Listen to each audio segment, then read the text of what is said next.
আম্মা, আপনি বিদেশ থেকে আয়া পড়ছেন? আপনি বিদেশে কি করতেন?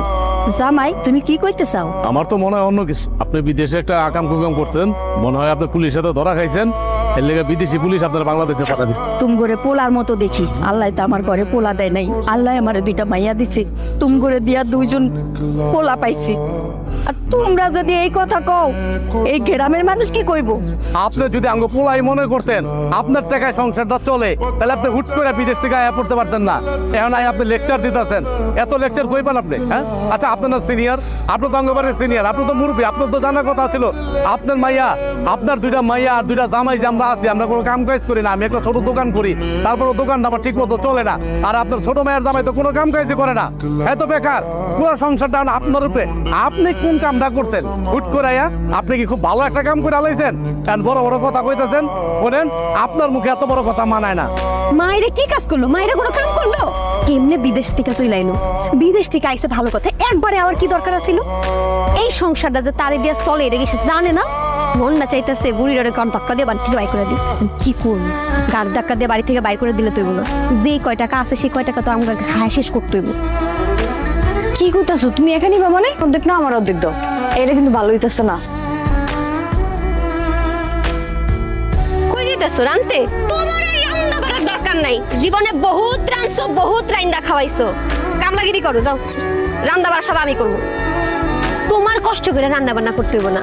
তুমি কি মনে করছো তোমারে আমি বহায়া বহায়া খাওয়াবো? অসম্ভব। এই চিন্তায় তুমি ঘুম নষ্ট করো না।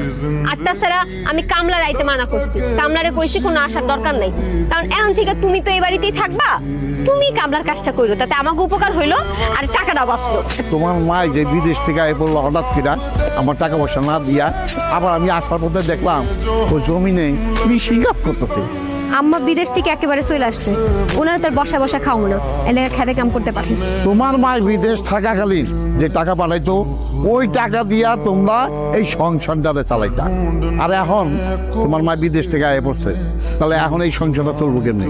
কিভাবে চলবা, কিভাবে খাইবা, আর আমার টাকাটা কিভাবে দিবা? আব্বা, এইটা তো আমিও চিন্তা করতেছি। আর আপনি বিশ্বাস করেন, আপনার টাকাটার লেগে আমি আমার অনেক কথা শুনাইছি। আব্বা দাঁড়ায় দাঁড়ায় তো অনেক কথা কইলেন, এখন করেন। তাই দাঁড়াও, আমি তোমার ঘরে যাওয়ার লেগে আসি নাই।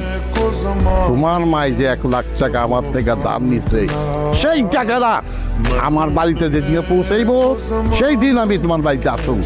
তোর শাশুড়ি যে বিদেশ থেকে চলে আইলো, তোরা কি পদক্ষেপ নিছ? তোরা চলবি কিভাবে, খাবি কি? কারণ তোর রাস্তা ভিক্ষা করে খাই দিব তগো।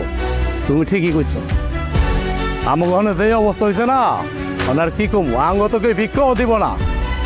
আমার তো আমি কিছু মাথায় খেলতেছে না। মাথায় খেলবো কেমনে? মাথায় খেলবো কেমনে? এতদিন বিদেশ থেকে টাকা আইতো, সুন্দর আরামায় চলতা। এখন তো ওই বিদেশে ডলার আর আইবো না, বন্ধ হয়ে গেছে। তোর বিয়ার সময় তোর শাশুড়ি আমার থেকে যে 1 লক্ষ টাকা নিল, এটা বুঝলা গেছ?